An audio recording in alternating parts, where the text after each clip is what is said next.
Hello crochet friends! I wanted to do another video in this story format style since my video Crochet Stitches You Never Heard Of did so well. And this is a huge thanks to Crystal from Bag O' Day Crochet and to all her wonderful people who came over to comment and say hi. If you're here again watching this video, I just want to say thank you so much for being here. Stay tuned at the end of the video to find out how you can buy the ebook that contains all 10 patterns that you can get for the price of only 9.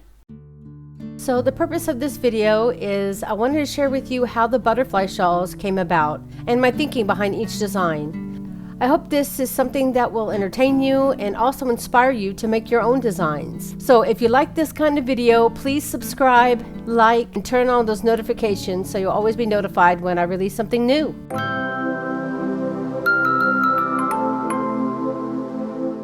I first saw a shawl by a crochet designer called Wilmade. Her shawl had this beautiful color transition that I thought looked amazing, and I just had to go see what yarn she used. It was something called a yarn cake. I personally had never heard the name yarn cake, but I had seen skeins that came in this form before, but I didn't know the name of them. And I'd never seen them in this thinner ply yarn with such beautiful color transitions. I live in Israel and I wondered if yarn cakes like this were sold out here. They were so new that I only found one place in my city who had them, and I bought one of each color style they had. I think it was a total of 12 because I still have 2 unused ones. The shawl that Wilmade had made was a triangle style. I'd made several rectangle shawls and a large triangle shawl, and a crocodile stitch shawl, all of which were modeled by my sister-in-law. I always gave her the shawl afterwards as a gift. So if I was going to use these yarn cakes to make myself a shawl that I could wear, I knew I had to come up with some design that was wider and just bigger. V-stitch butterfly shawl. My first attempt was the V-stitch butterfly shawl. So I took the idea behind making a triangle shawl but doubled the beginning increase areas. As it got bigger though, I realized it looks like a butterfly. Once I got the hang of the design, I switched from worsted weight yarn to the thinner ply yarn and gave it a go. Just a quick note, I always designed my butterfly shawls using worsted weight yarn. I knew if the texture looked good with the bigger yarn that it would look amazing with the smaller ply too. One thing with the thinner yarn though, it was much harder to see when my increases came up. So I grabbed some markers and placed them on the increases so that I wouldn't have to keep ripping my shawl out over and over. And later when I shared pictures on Facebook of the shawl I was making, I complained that my yarn cape kept collapsing, which made it hard when I wanted to store my project away. And someone left an amazing comment recommending that I put a yarn ball in the center of the yarn cake first before I put it away. And wow, that was a lifesaver. All the yarn cakes were the same size, but this shawl was bigger because the stitch I used was more mesh. I learned that you can make all of the butterfly stitches as little or as big as you want, as long as you have the yarn. So just keep doing the repeat rows until you reach your desired size. The Bat-terfly shawl. I had so much fun at making the V-stitch butterfly shawl, and I had lots more yarn cakes to use. But this time I wanted to make one for my daughter. Since the V-stitch shawl came out so big, I thought I would reduce the increase point by 1. Still making a bigger shawl than a triangle shawl, but not as big as the V-stitch shawl. One thing I didn't account for was using a denser stitch pattern, and with less skipped stitches, the combination made the shawl much smaller than I thought it would. It makes perfect sense to me now. As I explained on the pattern page, when I showed my husband the design, he said it looked more like a bat. Then my daughter said, "It's a Bat-terfly shawl."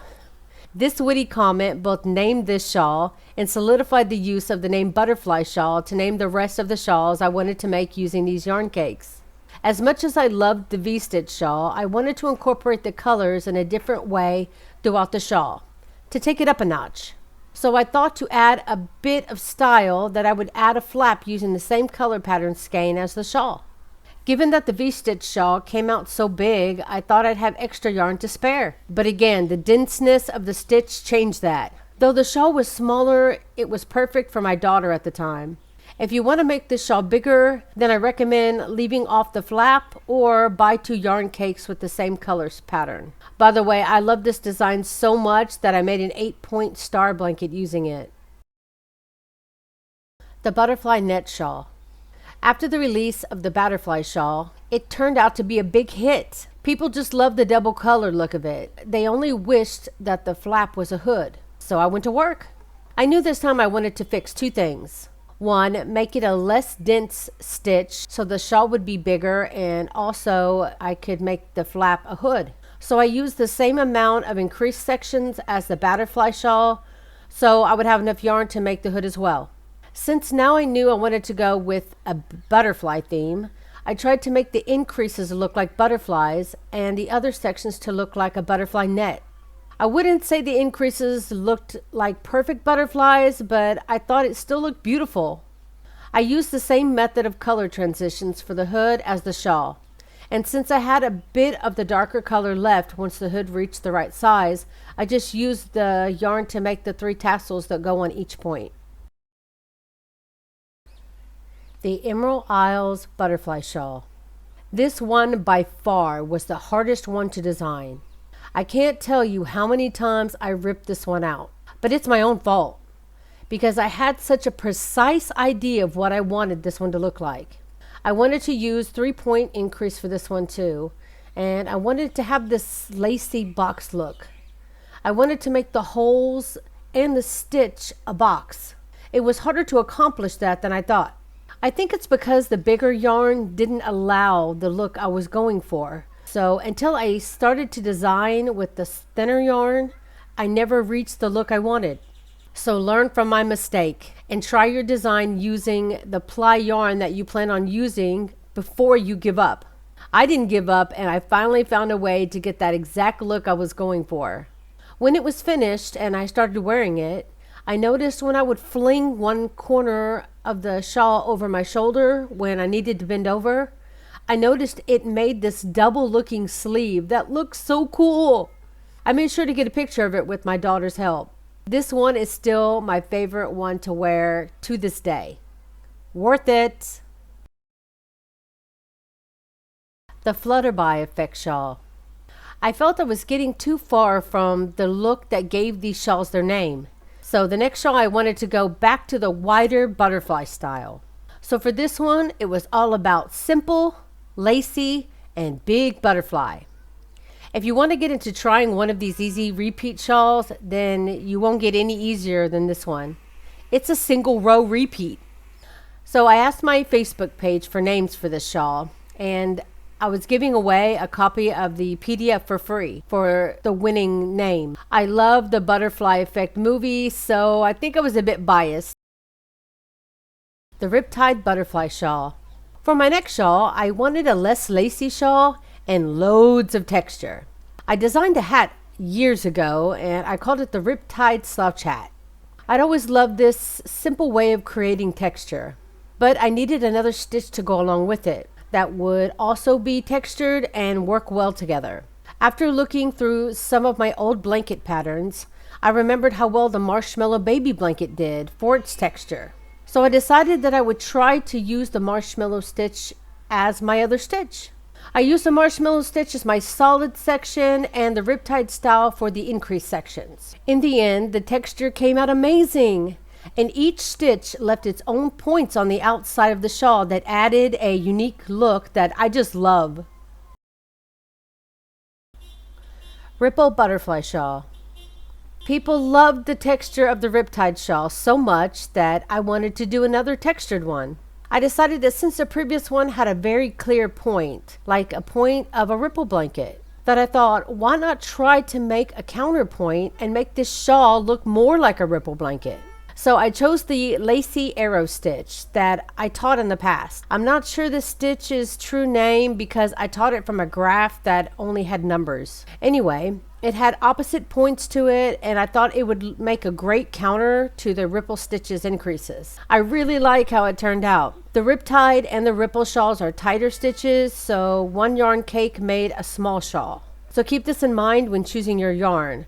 Remember, all butterfly shawls can be made in any size, so if you want a bigger shawl, just make sure that you get another yarn cake in that same color. The Emperor Butterfly Shawl. This butterfly shawl was the only one I never made a video tutorial for. It's a pretty straightforward one though, and with the picture tutorial, it should be a breeze.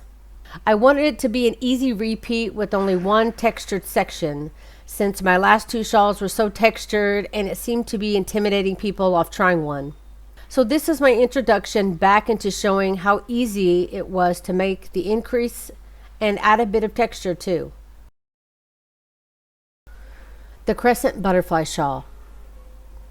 I wanted to make sure to have another very simple made shawl with a strip of texture that wouldn't look so intimidating for a beginner crocheter. One of my yarn cakes were black and white, so I thought simple shawl, simple color.